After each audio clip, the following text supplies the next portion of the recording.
નમસ્કાર મિત્રો, આજે સીધું ને સટમાં સીધી ને સટ વાત કરનાર કૌશિક અમીન આપણી સાથે ન્યૂ જર્સી થી જોડાયા છે. ગાર્ડન સ્ટેટ ન્યૂ જર્સી થી કૌશિકભાઈ આપણી સાથે જ્યારે જોડાયા હોય તો સ્વાભાવિક રીતે બધાને પ્રશ્ન થવો જોઈએ કે આ H1B વિઝાનું શું તૂત છે. અમે વ્હાઇટ હાઉસની વેબસાઇટ ઉપર જઈને જોયું કે ટ્રમ્પભાઈએ હસ્તાક્ષર કરી દીધા કે H1B વિઝા ઉપર જેમણે જવું હશે ત્યાં એમની કંપનીએ $100,000, તમે તમારી ભાષામાં કૌશિકભાઈ આવી વાત કરો છો, ત્યાં $100,000 એટલે અમે એમ કહીએ કે $1,00,000 એ છે ને ફી તરીકે ભરવા પડશે દર વર્ષે જ્યાં સુધી ગ્રીન કાર્ડ ન મળે. કદાચ એ પણ હજુ અસ્પષ્ટ છે, પણ કૌશિકભાઈ આપણી સાથે જે કંઈ વાત હશે એ સ્પષ્ટતા કરશે. કૌશિકભાઈ, આજે સીધું ને સટમાં આપનું સ્વાગત છે. નમસ્કાર. અને આપ ખુલીને આ જે ખેલ ચાલી રહ્યો છે, ટ્રમ્પભાઈએ આમ તો નિર્ણય લીધો છે, પોલિસી ડિસિઝન લીધું છે, એના ઉપર હસ્તાક્ષર કર્યા છે. હસ્તાક્ષર કરીને પેન એમના અધિકારીને આપી દીધી છે અને પાછો છે ને એમને એ બતાવ્યો ઓર્ડર એમ બધાને. એના જવાબો પણ આપ્યા, અમે વિડીયો જોયો.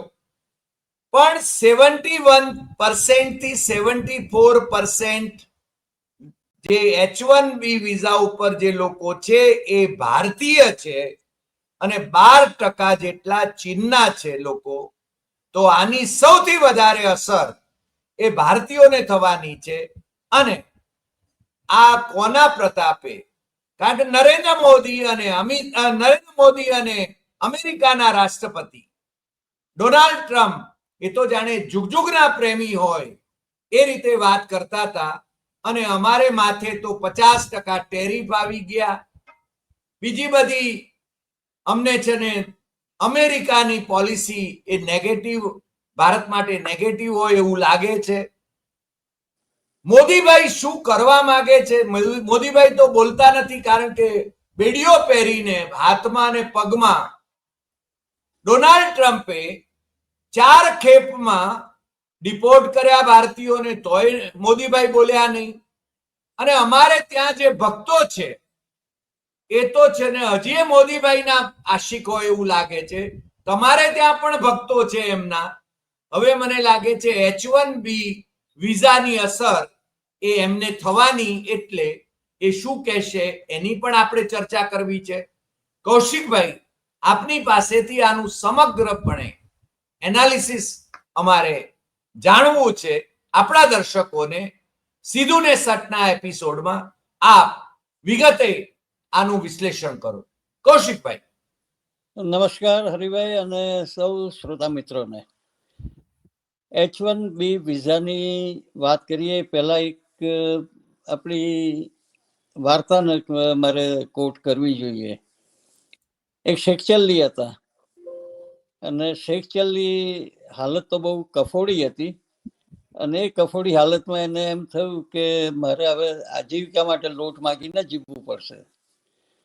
પછી સુતા વિચાર આવ્યો કે આ લોટ બધો ભેગો થશે, 2-5 મણ ભેગો થશે, હું વેચીશ અને એમાંથી થોડા પૈસા લાવીશ ને પૈસામાંથી પછી વહેલા મોડા વધારે ભેગા થશે તો હું લગ્ન કરીશ, બાળકો થશે. તો બાળકો જો બહુ તોફાન કરતા હશે તો હું એમને લાત મારીને ધમકાવીશ અને એ લાતમાં જે સિક્કામાં લોટ ભર્યો હતો એક દિવસનો, એ સિક્કું ઉડી ગયું. આવી જ હાલત અમારા ઓરાંગુટાન ક્રિમિનલ ડોનાલ્ડ ટ્રમ્પ સાહેબની છે. અમેરિકી મહાન રાષ્ટ્રપ્રમુખ છે. 34 ટ્રિલિયનથી વધુ દેવું છે અમેરિકાના માથે. એ દેવાને સાફ કરવા માટેની કેટલીક રમતો, ટેરિફથી લઈ અને H1B વિઝા પર, પ્લેટિનમ વિઝા, ગોલ્ડ કાર્ડ, આ બધી ગતકડા રોજે રોજ નવા કરે છે. સિંગચણાની લારી પર પેલા પસ્તીના પાનિયા જેમ પેલો વાપરીને સિંગચણા ભરી આપે છે. એવી રીતે અમારા એક્ઝિક્યુટિવ ઓર્ડર રોજે રોજ નીકળે છે અને એની પસ્તી કોર્ટના આદેશો પાછળ એના એક્ઝિક્યુટિવ ઓર્ડર આવે છે અને બીજા સપ્તાહમાં એને રિજેક્ટ થાય છે. આવા ઢગલાબંધ ઓર્ડર રિજેક્ટ થયેલા છે. H1B વિઝાથી હાહાકાર ભારતની અંદર, ભારતના અહીંયા વસતા ભારતીયો એમની પર વધારે થયો છે, કારણ કે એક ઉજળી તક અને તકોના દેશ એની અંદર આવવા માટે એ લોકોએ પ્રયત્ન કર્યો, એમને સફળતા મળી, એ લોકો H1B વિઝા પર આવ્યા. 2004થી હું માનું છું કે 1990થી H1B વિઝાની શરૂઆત થઈ હતી અને આ કુશળ કારીગર અથવા તો સ્પેસિફિક સ્કિલ્સ ધરાવતા લોકો માટે છે. એમાં એન્જિનિયરો આવી જાય, સારા ડોક્ટર્સ આવી જાય, ફાર્માસિસ્ટ આવી જાય છે.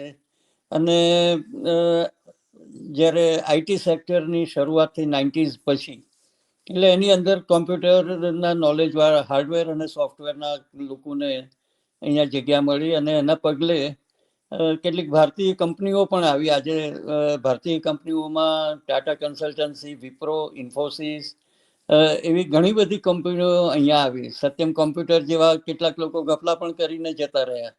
એટલે આ બધી પરિસ્થિતિ એકંદરે અહીંયાના ટેક્સ ક્ષેત્રની અંદર, મેન્યુફેક્ચરિંગની અંદર ઘણી બધી, અને ઇવન વ્હાઇટ કોલર જોબ્સની અંદર ડોક્ટર્સ કે ફાર્માસિસ્ટ હોય, ફિઝિયોથેરાપિસ્ટ હતા, એ બધા ઘણા બધા લોકોને એનાથી રાહત મળી. અમેરિકાના લોકોને પણ રાહત મળી.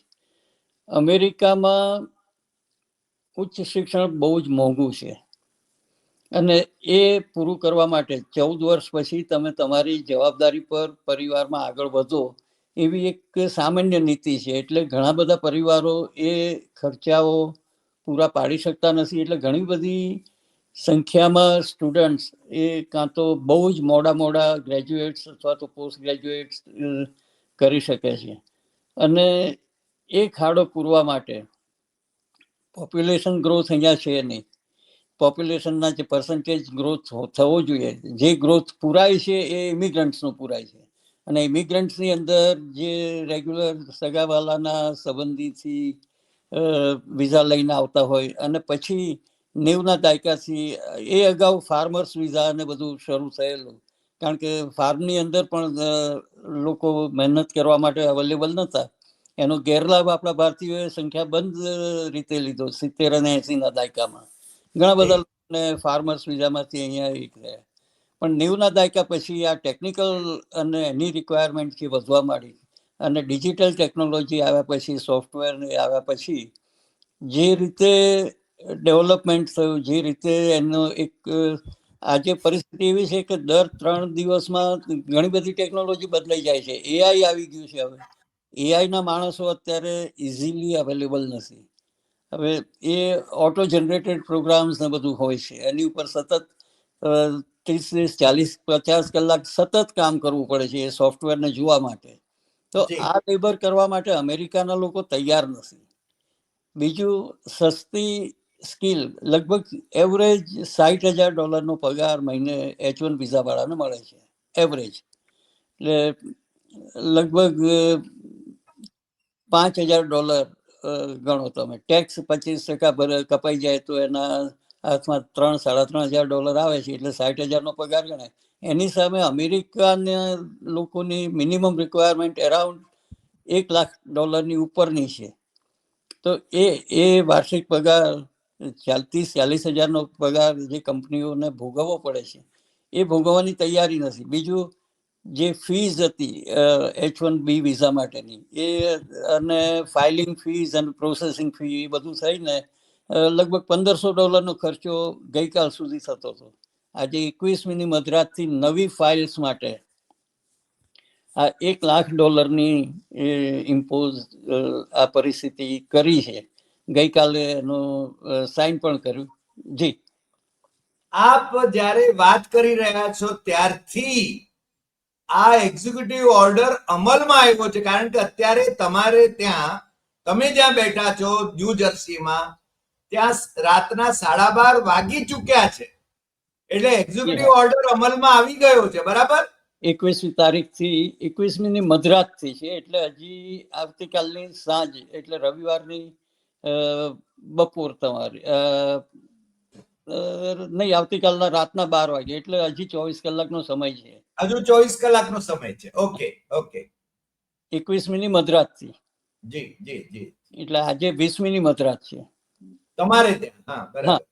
20મીની મધરાત છે, જી. એટલે 21મીની સવાર થઈ ગઈ, પણ રવિવાર છે એટલે સોમવાર સવાર વહેલી સવારથી, એટલે ભારતની અંદર બપોર થઈ ગઈ હોય, અથવા તો વિશ્વના અન્ય દેશોમાં સવાર થઈ ગઈ હોય છે. એટલે ત્યારથી એ અમલ આવશે ને નવી અરજી પર આ $1 લાખ લાગુ પડશે. જે પરિસ્થિતિ હાહાકારની મચી છે એમાં ગેરસમજ એ મોટું કારણ છે. ગેરસમજ એ છે કે જે લોકો ભારત આવ્યા છે, ભારતમાં અત્યારે જવા માગી રહ્યા છે, વેકેશન છે, કારણ કે સમર ટાઈમ છે, નવરાત્રી છે, દિવાળી છે, ઘણી બધી પારિવારિક પરિસ્થિતિઓ હોય, એટલે H1 વાળાને અહીંયા થી વેકેશન લઈને 10-15 દિવસ ત્યાં આવવું હોય, કારણ કે ત્યાંથી આવ્યા પછી અહીંયાના તહેવારો શરૂ થાય છે. થેન્ક્સ ગિવિંગ છે, ક્રિસમસ છે, નવું વર્ષ ત્યાં સુધી શરૂ થશે. એટલે આ પરિસ્થિતિની અંદર અત્યારે ટ્રાવેલ સૌથી વધારે થતું હોય છે, અને એના પરિણામે અને પછી માઇક્રોસોફ્ટ, મેટા, એમેઝોન આ બધી કંપનીઓએ કેટલાક ફતવા પાછા એમની રીતે જાહેર કર્યા કે તમે તાત્કાલિક 24 કલાકમાં આવી જાઓ.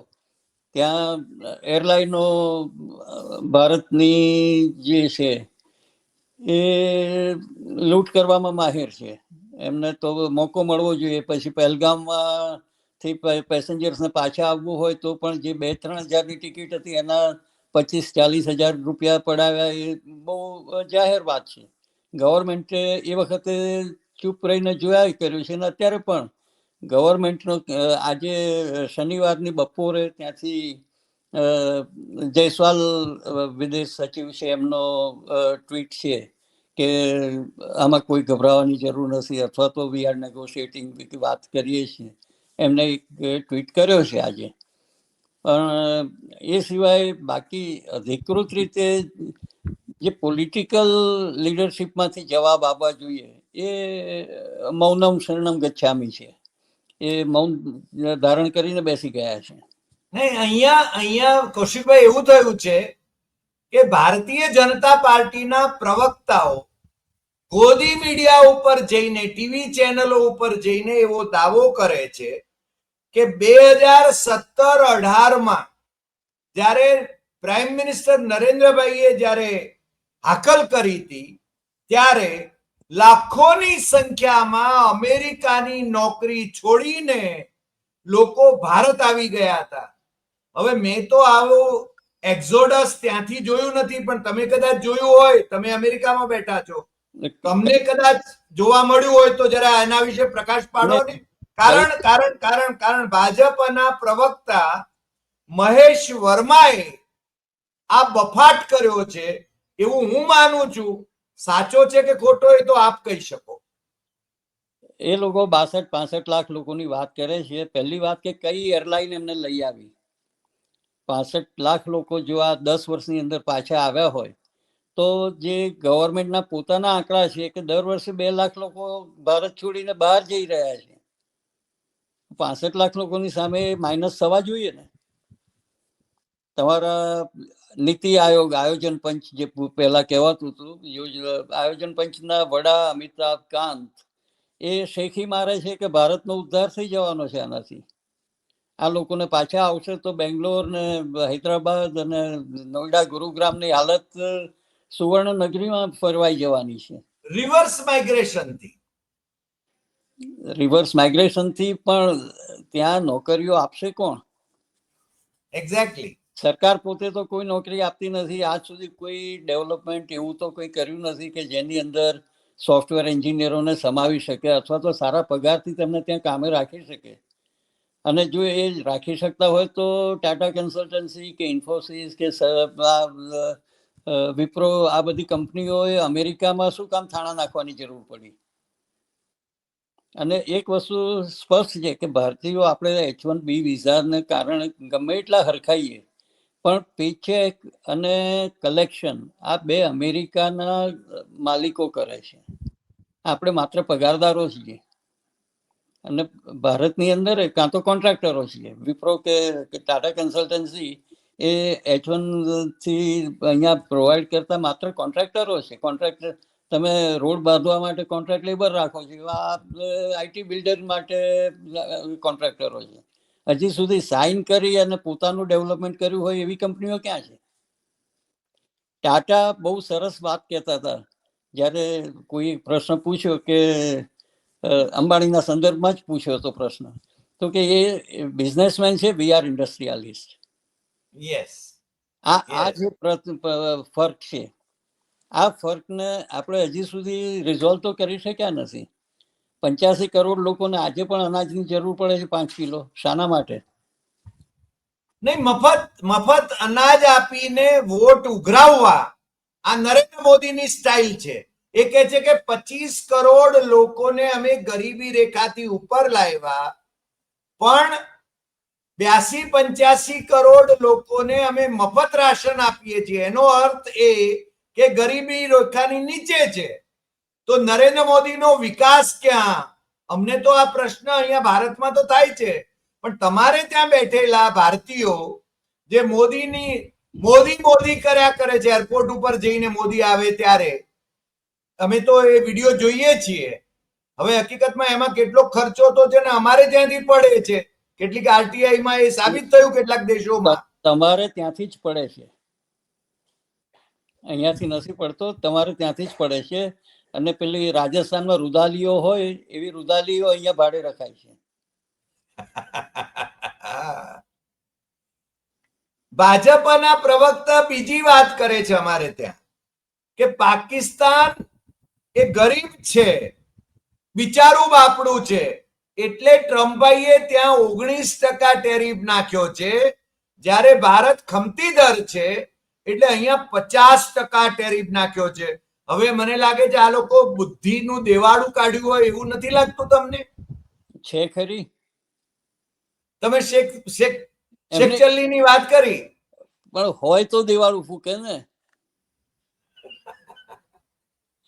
એક વસ્તુ સમજો કે પાકિસ્તાનની જો કમ્પેરિઝન એ લોકો કરવા માંગતા હોય તો હમણાં જ કતારમાં જે સંમેલન થયું ઇઝરાયલ અને હમાસના સંદર્ભમાં, ઇઝરાયલે જે રીતે હમાસના હેડક્વાર્ટર પર કતારમાં હુમલો કર્યો એ પછી મુસ્લિમ દેશોએ ભેગા થઈને 64 જેટલા દેશો ભેગા થયા. એની અંદર પાકિસ્તાને પોતાનું એક વર્ચસ્વ જાહેર કર્યું. નાટો જેમ યુરોપના કન્ટ્રીઝ ભેગા થયા છે એ સ્તરે ઇજિપ્તને આગેવાની સોંપી અને નાટોની જેમ 20,000 સૈનિકોથી એક શરૂઆત કરી. અને નાટોનું સૈન્ય છે એવી રીતે ઇસ્લામિક દેશોનું સૈન્ય હોય. બીજી બાજુ એ જ પાકિસ્તાન સાઉદી અરેબિયા સાથે કરાર કરે છે કે એકબીજાની તકલીફમાં પડખે રહીશું, જે રીતે રશિયાએ ભારત સાથે કરાર કર્યા હતા 71ની સાલમાં ઇન્દિરા ગાંધી સાથે કે અમે તમારી દરેક તકલીફમાં, અને એ વખતે અમેરિકાના 7મા કાફલાને એન્ટરપ્રાઇઝને પાછો ધકેલ્યો હતો. એ જ પરિસ્થિતિ અત્યારે સાઉદી અરેબિયાએ પાકિસ્તાનને ગેરંટી આપી છે. એટલું જ નહીં, પાકિસ્તાને કાઉન્ટર ગેરંટી આપી છે કે તમને જરૂર પડે ત્યારે અમે ન્યુક્લિયર ડિવાઇસીસ તમને આપીશું. આ એક વર્ચસ્વની લડાઈની અંદર પાકિસ્તાન એ મેદાન મારી ગયું છે, એ આપણે સ્વીકારવું પડશે. એટલું જ નહીં, ભારતે ભલે મોદી સાહેબને સાઉદી અરેબિયાએ એમનો દેશનો સર્વોચ્ચ ખિતાબ આપ્યો હોય કે મેળવ્યો હોય એમને વિનંતી કરીને, એમના ક્રાઉન પ્રિન્સને હગિંગ કરે છે. માય બ્રધર સાહેબ ગળે પડવાની એમની આદત છે. એટલે કઈ એમાં ખોટું નથી. એમને એટલો ઉભરો આવ્યો હોય ને હક કરતા હોય તો કઈ ખોટું નથી. એ ચલાવી લઈએ. એમના દેશનો સર્વોચ્ચ સન્માન લઈને આવ્યા, પણ એ ક્યાંય કહી શક્યા નથી. પેલેસ્ટાઇનના રાજ્યને ભારતે યુનોની અંદર ટેકો આપ્યો એ એક સારું પગલું છે, પણ એની સામે એ રશિયા, ચીન અને અમેરિકા આ બધાની અંદર ભારત અટવાઈ ગયું છે. સ્પષ્ટ વિદેશ નીતિ છે નહીં અને એની અત્યારે ફેલ્યોર છે. આ પરિસ્થિતિ જ્યારે થઈ છે, હું એમ માનું છું કે આ ભારતની સામેના પગલા નથી, પણ મોદી અને એમના તંત્રની ફેલ્ડ વિદેશ નીતિ સામે ગળું પકડ્યું છે અમેરિકાએ, અને એ ગળું છોડાવી શકવાની કોઈ કુનેહ આપણા અત્યારે જે પ્રવર્તમાન પોલિટિકલ લીડરશિપ છે એમનામાં છે નહીં. કૌશિકભાઈ, તમે એક બહુ સરસ વાત કરી. જે ઉદ્યોગો સ્થાપ્યા, જે કંપનીઓ સ્થાપી, એ અમેરિકનોએ સ્થાપી ત્યાં, અને આપણી પરિસ્થિતિ તો કાં તો પગારદાર નોકરોની ત્યાં આગળ છે. આ H1B વિઝાની વાત કરીએ તો, અથવા તો કોન્ટ્રાક્ટરોની સ્થિતિમાં આપણી કંપનીઓ છે ત્યાં. તો અમેરિકા પોતે છે ને પોતે એ રીતે સદ્ધર છે કે ધારો કે આ H1B વિઝા ઉપરનો નિર્ણય જે ટ્રમ્પે લીધો છે એનાથી ભારતીયો નહીં આવે ત્યાં આગળ, તો શું થશે? સાહેબ, આ વસ્તુ જો 6 મહિના પણ ચાલે તો અમેરિકાની ટેકનોલોજી અને ડિજિટલ માર્કેટ 10 વર્ષ પાછળ ધકેલાઈ જશે. જી, આ 6 મહિના આ પરિસ્થિતિ રહેતો, કારણ કે પછી કામ કરનારાની સંખ્યા નથી. ડિજિટલ આજે જે ઇલેક્ટ્રોનિક વર્લ્ડની અંદર કમ્પ્યુટર અને ટેકનોલોજી, આર્ટિફિશિયલ ઇન્ટેલિજન્સ, આ બધી જે ટેકનોલોજી ડેવલપ થઈ રહી છે, અમેરિકાએ પોતે બહારના ઘણા બધા સંસાધનો ઉપર ભાર મૂકવો પડે છે. એની ચીનને ભલે ગમે તે કહેતા હોય, પણ ચીનના ટેકનોલોજીનો ઉપયોગ અત્યારે હરણફાળ ભરી રહ્યું છે. જર્મની હરણફાળ ભરી રહ્યું છે, અને એ બધાની અંદર આમની સરમુખત્યારશાહી સ્વીકાર્ય નથી. હમણાં બ્રિટનની મુલાકાત લઈ આવ્યા. અહીંયાની અમેરિકાની પ્રજાને બેવકૂફ બનાવવાની મુલાકાત હતી બ્રિટનની. એમની એપ્સ્ટેઇન ફાઇલ્સ ના સંદર્ભે વધારે તો વાત હતી. એપ્સ્ટેઇન ફાઇલ્સ શું છે એ પણ હું માનું છું શ્રોતાઓ જાણતા હશે. નહીં, આપે એની સ્પષ્ટતા કરવી પડશે, કારણ કે બધા શ્રોતા જાણે એ જરૂરી છે. એપ્સ્ટેઇન ફાઇલ એ જે ક્રીમી લેયર છે અમેરિકા, યુરોપ અને અન્ય દેશોનું, એના જે ખ્યાતનામ લોકો છે એ લોકોને એમના મનોરંજનના માટે વિવિધ કાર્યક્રમો થતા, વિવિધ સપ્લાયઝ થતા, એમાં 14 વર્ષની કન્યાઓનો પણ સમાવેશ થાય છે અને મોટી ઉંમરની કન્યાઓનો પણ સમાવેશ થાય છે. આ બધી જે માહિતી છે, અને ટ્રમ્પ સાહેબે એક બહુ સરસ મજાની ચિઠ્ઠી એપ્સ્ટેઇનને લખેલી એના જન્મદિવસ માટે. એક ન્યૂડ ફિગરની અંદર એમનો મેસેજ આખો છોકરીના શરીરની અંદર સ્કેચ કરીને એમની સહી સાથે મોકલ્યો છે. એના અંદર પણ વિવાદ ચાલી રહ્યા છે. એ મારા લખેલા નથી, અથવા તો કોઈએ જનરેટ કરેલો મેસેજ છે. મીડિયાની વાત એની સાથે જ ન્યુયોર્ક ટાઈમ્સ પર આવી જ બાબતોમાં ઇલેક્શન પહેલા એમને 3 આર્ટિકલ છાપ્યા હતા ન્યુયોર્ક ટાઈમ્સે. આર્ટિકલ મને ઇલેક્શનની અંદર ડેમેજિંગ હતા એમ કરીને $15 મિલિયન નો એક કેસ કર્યો, અને $15 મૂર્ખતાની હદ એટલી હતી કે એમને 80 પાનાથી વધારે પાનાનો એ ફાઇલ કરી કોર્ટની અંદર કમ્પ્લેન. એટલે કોર્ટે એને રિવાઇઝ કરીને એ ખારીજ કર્યા. એ પાના તમે કોર્ટની ભાષામાં વાત કરતા શીખો, યુ નીડ સમ એજ્યુકેશન, એમ કરીને વકીલોને પણ તતડાવ્યા અને કેસને રદ કર્યો છે. તમારે કેસ કરવો હોય તો 40 પાનાથી ઓછા પાનાની અંદર તમારે કેસની રજૂઆત કરવાની છે અને તર્કબદ્ધ મુદ્દાસર વાત કરવાની છે. જજે પોતે 4 પાનાના ચુકાદાની અંદર આ કેસને ખારીજ કરીને એને સૂચના આપી છે. અને તમને કાનૂની શિક્ષણની જરૂર છે. આ PR ફોર્મ નથી, ન્યાયાલય PR ફોર્મ નથી, એવી ટીકાઓ પણ કરી. આ ચુકાદો ખૂબ મહત્વનો છે મારી દ્રષ્ટિએ, અને એ દુનિયાના દેશોએ એમાંથી બોધપાઠ લેવાની જરૂર છે. દુનિયાના શાસકોએ બોધપાઠ લેવાની જરૂર છે, અને ખાસ કરીને ભારતમાં તો એ બોધપાઠ લેવાની ખાસ જરૂર છે. વધુ એક એની અંદર ઉમેરો કરું. ડોનાલ્ડ ટ્રમ્પને નહીં ગમતા કેટલાક આર્ટિકલ્સ છેલ્લા 6 મહિનાની અંદર છપાયા. એમાં ડિઝનીની ABC ચેનલ અને બીજી અન્ય ચેનલોએ જે પ્રકાશન એમના એન્કર ના પ્રોગ્રામ્સ આવ્યા, એ પ્રોગ્રામ્સ મને માન્ય નથી, એ મારા માટે બદનામી કરનારા છે અને જૂઠાણાઓથી ભરપૂર છે એવો દાવો. એમને કાયમ CNN કે ન્યુયોર્ક ટાઈમ્સ કે એવી બધી ચેનલો, એ જુઠ્ઠી ચેનલો છે, ખોટાળા છે એવું બધું કહેવામાં એમને મજા આવે છે. પણ એની અંદર એ કંપનીઓની ઉપર દબાણ કર્યું અને એ દબાણ કરવાના કારણે કેટલાક શો ડિઝનીની એબીસી અને અન્ય ચેનલોએ રદ કરવા પડ્યા.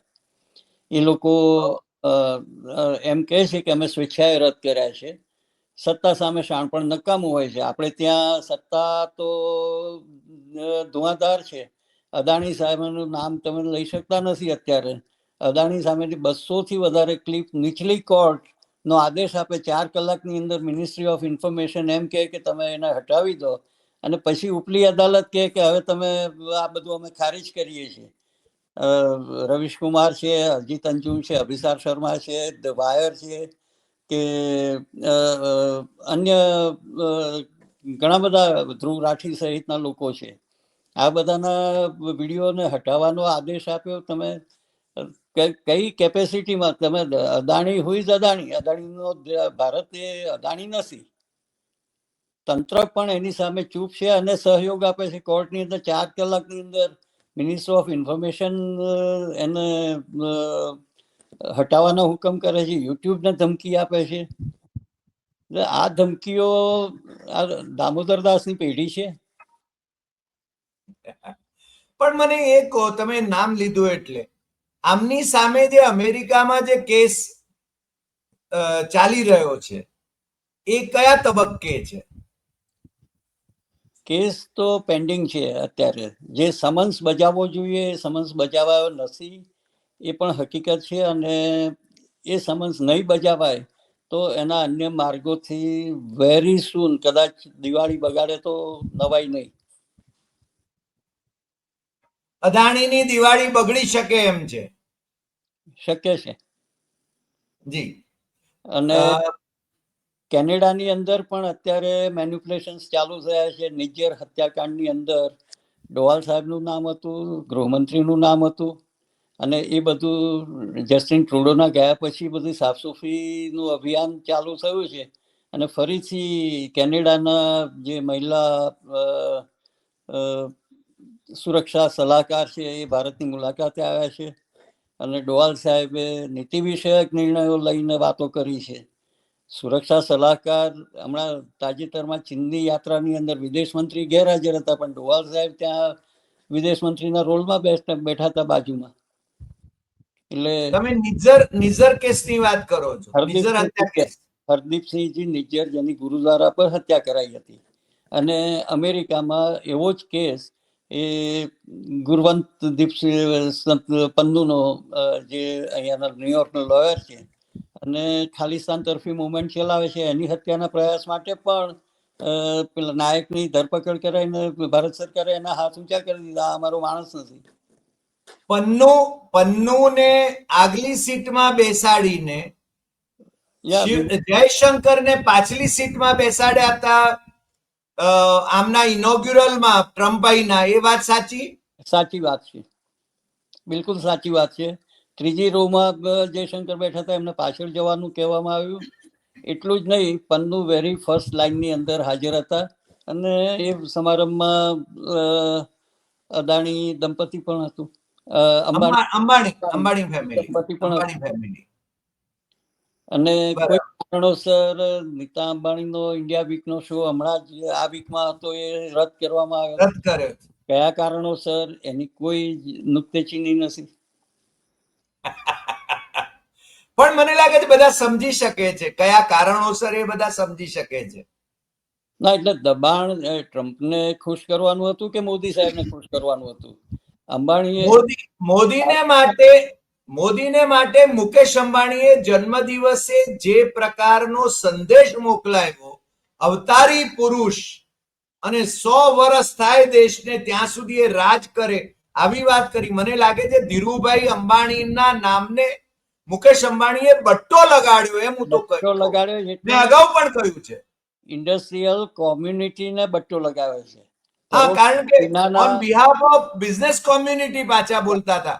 કઈ કેપેસિટીમાં? કરોડરજ્જુ વિનાના ઇન્ડસ્ટ્રીયાલિસ્ટ 9 લાખ કરોડની જેની અસ્ક્યામતો છે, એ માણસ આટલી ચાપલુસી વાળા સંદેશા આપે એ યસ, આ દેશનું તંત્ર ક્યાં જઈને અટકશે?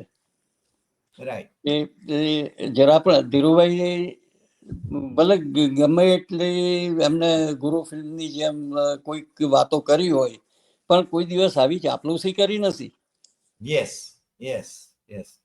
મને લાગે છે કે આ એપિસોડનો આપણો સમય પૂરો થવા આવ્યો છે. તમે તમારી નિંદરનો પણ સમય શરૂ થવા આવ્યો છે અને તમે બહુ સરસ રીતે આખી વાત મૂકી છે H1B વિઝા ઉપરની અને એની અસરોની, અને સાથે સાથે અખબારી સ્વાતંત્ર્યની બાબતમાં પણ ટ્રમ્પભાઈના શાસનમાં શું ચાલી રહ્યું છે ત્યાં, અને બીજા ઉદ્યોગપતિઓ જે ભારતના ઉદ્યોગપતિઓ છે એના વિશે પણ આપે જે વાત કરી છે.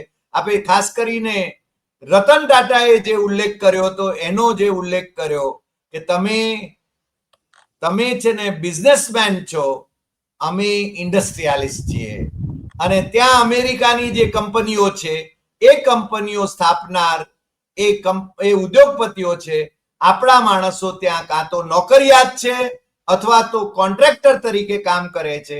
આપનો આ વિશ્લેષણ માટે ખૂબ ખૂબ આભાર. અને મેં તમને તમારી નિંદર માં વિક્ષેપ પાડ્યો એ બદલ ક્ષમા પ્રાર્થી છું, પણ તમે ભારતીયોને માટે, ત્યાંના ભારતીયો માટે અને અહીંના ભારતીયો માટે જે સંદેશ આપ્યો એ બદલ આપનો ખૂબ ખૂબ આભાર. નમસ્કાર.